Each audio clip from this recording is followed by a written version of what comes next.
আসসালামু আলাইকুম। সংবাদে আপনাদের সবাইকে স্বাগত জানাচ্ছি। আমি ফিরোজ তোহা। শুরুতেই সংবাদ শিরোনাম। বাংলাদেশের সর্বশেষ গুরুত্বপূর্ণ আপডেট সংবাদে আপনাকে স্বাগত। শুরুতেই সংবাদ শিরোনাম, পরে বিস্তারিত। প্রথমে জানাবো যুক্তরাজ্যের জাতীয় নিরাপত্তা উপদেষ্টার সঙ্গে প্রধান উপদেষ্টার বৈঠক। যুক্তরাজ্যের জাতীয় নিরাপত্তা উপদেষ্টা জোনাথন পাওয়েলের সঙ্গে বৈঠক করেছে বাংলাদেশের অন্তর্বর্তীকালীন সরকারের প্রধান উপদেষ্টা অধ্যাপক ড মোহাম্মদ ইউনুস। সফরের দ্বিতীয় দিনে লন্ডনে স্থানীয় সময় সকাল ৯টার দিকে অধ্যাপক ড মোহাম্মদ ইউনুস যুক্তরাজ্যের জাতীয় নিরাপত্তা উপদেষ্টা জোনাথন পাওয়েলের সঙ্গে এক বৈঠকে মিলিত হন। জানা যায়, এই বৈঠকে আঞ্চলিক ও বৈশ্বিক নিরাপত্তা পরিস্থিতিতে দক্ষিণ এশিয়ার ভূরাজনৈতিক ও জলবায়ু পরিবর্তনের চ্যালেঞ্জ নিয়ে আলোচনা করা হয়। সফরের দ্বিতীয় দিন জুড়ে রয়েছে গুরুত্বপূর্ণ বৈঠক, নীতি সংলাপ এবং এক রাজকীয় অনুষ্ঠানে অংশগ্রহণের কর্মসূচি। উত্তর গাজার সব বাড়িঘর গুঁড়িয়ে দিচ্ছে দখলদার ইসরায়েলি বাহিনী। একদিনে ৬০ জন নিহত, মোট মৃত্যু হয়েছে ৫৫,০০০ ছুঁই। যুদ্ধবিরতি ও জিম্মি মুক্তির আলোচনায় যুক্ত রয়েছে ইরান, দাবি ট্রাম্পের। উত্তর গাজার সামরিক অভিযান আরও জোরদার করেছে দখলদার ইসরায়েলি বাহিনী। হামলায় সেখানকার সমস্ত বাড়িঘর গুঁড়িয়ে দেওয়া হচ্ছে। একে একে সবকিছু ধ্বংস করছে দখলদার ইসরায়েলি বাহিনী।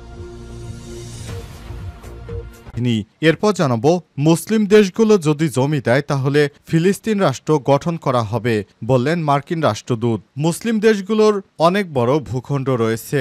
ইসরায়েলের তুলনায় ৬৪৪ গুণ বেশি জমি রয়েছে মুসলিমদের, তাই তারা চাইলে ফিলিস্তিন রাষ্ট্রের জন্য কিছু জমি দিতে পারে বলে মন্তব্য করেছে ইসরায়েলের নিযুক্ত যুক্তরাষ্ট্রের রাষ্ট্রদূত মাইক হাকাবি। ব্রিটিশ সংবাদ মাধ্যম বিবিসিকে দেয়া এক সাক্ষাৎকারে ফিলিস্তিন রাষ্ট্র গঠনের প্রস্তাব নিয়ে বিতর্কিত মন্তব্য করেছেন পৃথিবীর নিকৃষ্ট এই রাষ্ট্রদূত, যুক্তরাষ্ট্রের রাষ্ট্রদূত, যিনি ইসরায়েলে নিযুক্ত রয়েছেন।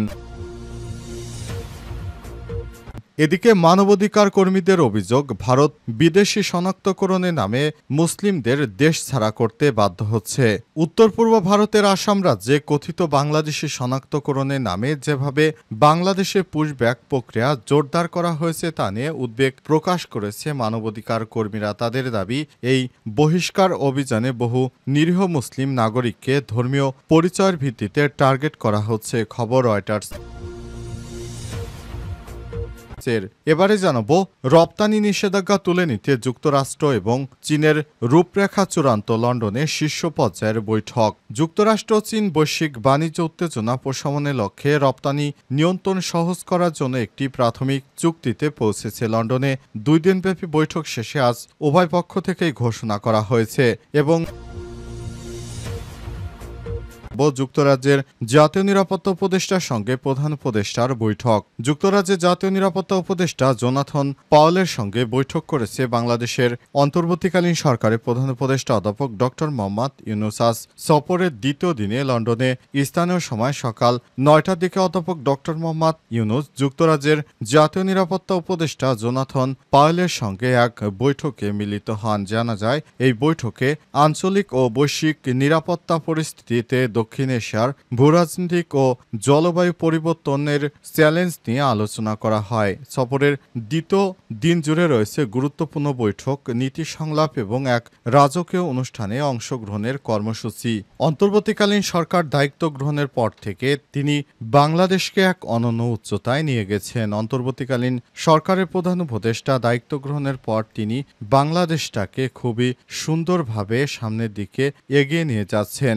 অন্তর্বর্তীকালীন সরকারের বলিষ্ঠ নেতৃত্বের কারণে বাংলাদেশের মানুষ এখন স্বপ্ন দেখতে শুরু করেছে। তারা বর্তমান সরকারকে ভরসা করে, জন্য অন্তর্বর্তীকালীন সরকারের প্রধান উপদেষ্টাকে সমর্থন জানিয়ে তারা ইতিমধ্যেই অনেক কর্মকাণ্ড পরিচালিত করছে, যেন সরকার তার দায়িত্ব ছেড়ে না দেয়, বিএনপির সাথে যেন রাষ্ট্রটিকে ছেড়ে না দেয়। এজন্য সবার ভরসার জায়গা এখন অন্তর্বর্তীকালীন সরকারের প্রধান উপদেষ্টা অধ্যাপক ড মোহাম্মদ ইউনুস। তাই নতুন করে অন্তর্বর্তীকালীন সরকারকে দায়িত্ব নেয়ার পরই তিনি বিশ্বের যে দেশেই যাচ্ছেন, তিনি সে দেশে বাংলাদেশিদের ভাবমূর্তিকে আরও সুন্দরভাবে ফুটিয়ে তুলছেন। সেটি সত্যি আমাদের দেশের জন্য অত্যন্ত গর্বের একটি বিষয়।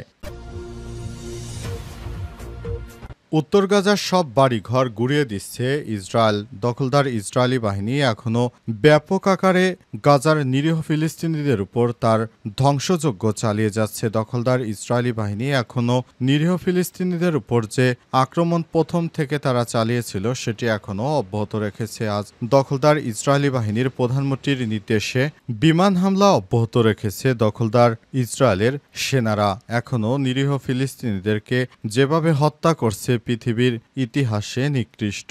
তারা দখলদার ইসরায়েলি বাহিনীর সেনারা নিরীহ ফিলিস্তিনিদেরকে ত্রাণ দেওয়ার কথা বলে তারপর তাদেরকে একটি প্রশস্ত জায়গায় নিয়ে যায় এবং সেখানে লাইন ধরে দাঁড় করিয়ে রেখে তারপর গুলি করে হত্যা করছে। ত্রাণ দেওয়ার কথা বলে এ পর্যন্ত তারা 150 জন নিরীহ ফিলিস্তিনিকে হত্যা করেছে। আজও অন্তত 15 জন নিরীহ ফিলিস্তিনিকে ত্রাণ দেওয়ার মিথ্যা আশ্বাস দিয়ে তারপর তাদেরকে একটি ফাঁকা জায়গায় নিয়ে যাওয়া হচ্ছে এবং সেখানে নেওয়ার পরই গুলি করে হত্যা করা হয়। এ অবস্থা চলতে থাকলে নিরীহ ফিলিস্তিনিরা কোথায় যাবে? তাদের রাষ্ট্র থেকে এখন আর তাদের যাওয়ার মতো কোনো জায়গা নেই। তাই তারা এখনও শেষ পর্যন্ত তাদের দেশে থেকেই মৃত্যুকে বরণ করে নিচ্ছে। পৃথিবীর কোনো মুসলিম রাষ্ট্রই দখলদার ইসরায়েলের বিরুদ্ধে কোনো গুরুত্বপূর্ণ পদক্ষেপ নেওয়া তো দূরের কথা, একটা কথা পর্যন্ত বলতে পারছে না। তারা শুধু তীব্র নিন্দা ও প্রতিবাদ জানিয়ে তাদের দায়িত্বকে ক্ষান্ত রাখছে। মুসলিম দেশগুলো জমি দিলে ফিলিস্তিন রাষ্ট্র গঠিত হতে পারে বললেন মার্কিন রাষ্ট্রদূত। মুসলিম দেশগুলো যদি ইসরায়েলের কাছে ভূখণ্ড হস্তান্তর করে তাহলে ফিলিস্তিনিদের জন্য একটি স্বাধীন রাষ্ট্র গঠন করা সম্ভব, কারণ ইসরায়েলের তুলনায় মুসলিমদের 644 গুণ বেশি জমি রয়েছে। তাই তারা চাইলে ফিলিস্তিন রাষ্ট্রের জন্য কিছু জমি দিতে পারে বলে মন্তব্য করেছে ইসরায়েলে নিযুক্ত যুক্তরাষ্ট্রের রাষ্ট্রদূত মাইক হাকাবি। ব্রিটিশ সংবাদ মাধ্যম বিবিসিকে দেয়া এক সাক্ষাৎকারে ফিলিস্তিন রাষ্ট্র গঠনের প্রস্তাব নিয়ে বিতর্কিত এই মন্তব্য করেছেন তিনি। খবর বিবিসির। মাইক হাকাবি বলেছেন, যদি সত্যি ফিলিস্তিন রাষ্ট্র গঠনের প্রবল ইচ্ছা থাকে তবে এমন কারো মুসলিম দেশ থাকা দরকার যে বলবে আমরা সেটা ফিলিস্তিন রাষ্ট্র আমাদের এখানে রাখতে চাই, বলেন মাইক হাকাবি। হাকাবি আরো বলেছেন, এই মন্তব্য আন্তর্জাতিক অঙ্গনে তীব্র প্রতিক্রিয়া দেখা দিয়েছে। তিনি আরো বলেন, দুই রাষ্ট্র সমাধান একটি আকাঙ্ক্ষিত লক্ষ্য মাত্র, তবে বাস্তবতা হলো এই মুহূর্তে ফিলিস্তিন সমাজে ইহুদি হত্যার সংস্কৃতি প্রচলিত আছে, যা আগেই পরিবর্তন করতে হবে। এর আগেও হাকাবি গ্রেটার ইসরায়েল ধারণার পক্ষে কথা বলেছেন এবং পশ্চিম তীরকে জুডিয়া এবং সামারিয়া নামে অভিহিত করে বলেছেন, যা ইসরায়েলের কট্টর ডানপন্থী গোষ্ঠীগুলোর অবস্থানের সঙ্গে সঙ্গতিপূর্ণ। সাক্ষাৎকারে হাকাবি তীব্র সমালোচনা করেছে যুক্তরাজ্য, অস্ট্রেলিয়া, কানাডা, নিউজিল্যান্ড ও নরওয়ের উপর। তারা সাম্প্রতিক ইসরায়েলের দুই কঠোর ডানপন্থী মন্ত্রী, জাতীয় নিরাপত্তা মন্ত্রী ইতামার বেন গাভির এবং অর্থমন্ত্রী বেজালেল স্মিটিচের উপর নিষেধাজ্ঞা আরোপ করেছে। ব্রিটিশ পররাষ্ট্রমন্ত্রী ডেভিড লামি এক বিবৃতিতে বলেছে, এই দুই মন্ত্রী ফিলিস্তিনিদের বিরুদ্ধে সহিংসতা উস্কে দিচ্ছে এবং মানবাধিকার লঙ্ঘন করছে। সুতরাং এই ধরনের কোনো চটকদার কাজ আমরা মেনে নিতে পারি না। তারা নিরীহ ফিলিস্তিনিদেরকে এভাবে হত্যা করতে পারবে না, এই কারণে নিষেধাজ্ঞা ঘোষণা করা হয়েছে। মানবাধিকার কর্মীদের অভিযোগ, ভারতে বিদেশি শনাক্তকরণের নামে মুসলিমদের দেশ ছাড়তে বাধ্য করা হচ্ছে। ভারতের উত্তর পূর্বাঞ্চলে ভারতের আসাম রাজ্যে কথিত বাংলাদেশি শনাক্তের নামে বিশেষ করে সেখানে মুসলিমদেরকে ধরপাকড় করা হচ্ছে এবং তাদেরকে রাতের অন্ধকারে বাংলাদেশের সীমানা পেরিয়ে বাংলাদেশের ভিতরে জোর করে পুশিন করা হচ্ছে। মানবাধিকার সংস্থাগুলি জানিয়েছে, এই ধরনের ঘটনা সত্যি উদ্বেগজনক একটি বিষয়, কারণ ধর্মের নামে অপবাদ দিয়ে মানুষদেরকে এভাবে রাতের আধারে তাদের মাতৃভূমি ছেড়ে অন্যান্য রাষ্ট্রে পুশিন করা সেটি একটি ঘৃণিত কাজ, যা নরেন্দ্র মোদী কট্টরপন্থী হিন্দুত্ববাদী সরকারের আমলে সম্ভব হয়েছে। তাই মুসলিম বিশ্বকে অবশ্যই এক থাকতে হবে, তা না হলে তারা ভবিষ্যতে আরো বড় ধরনের চ্যালেঞ্জের মুখোমুখি হবে। অবস্থায় বিক্ষোভ সমাবেশ চলমান রয়েছে ভারতে। এছাড়াও পাকিস্তানের বিরুদ্ধে ভারত যে ধরনের অপকর্ম করেছে সেটি কোনোভাবে গ্রহণযোগ্য নয়। ভারত এমন একটি সাম্প্রদায়িক রাষ্ট্র যেখানে কোনো হিন্দু মুসলিমদের একভাবে দেখা হয় না, সেখানে হিন্দু ও মুসলিমদেরকে আলাদাভাবে মূল্যায়ন করা হয়। বিশেষ করে কোনো বড় বড় সরকারি চাকুরিতে মুসলিমদের অধিকার দেওয়া হয় না, সেখানে শুধুমাত্র হিন্দুত্ববাদীদেরকেই সবকিছুতে আগে নিয়োগ দেওয়া হয়। এই অবস্থা সত্যি উদ্বেগজনক একটি ঘটনা। বিশেষ করে নরেন্দ্র মোদী সরকার ক্ষমতায় আসার পর এই ধরনের কার্যক্রম শুরু হয়েছে। গত গত মে মাস থেকে শুরু করে এ পর্যন্ত ভারতের আসাম রাজ্য কর্তৃপক্ষ ৩০৩ জন বাংলাদেশে পুশ ইন করেছে। রাজ্যের মুখ্যমন্ত্রী হিমন্ত বিশ্ব শর্মা তার ভাষায় বিদেশি চিহ্নিতদের বহিষ্কার সুপ্রিম কোর্টের চাপ রয়েছে, সরকার আরও তৎপর হবে বলে জানিয়েছে। তিনি বারবারই বাংলাদেশের বিরুদ্ধে বিতর্কিত মন্তব্য করেন এই হিন্দুত্ববাদী নেতা।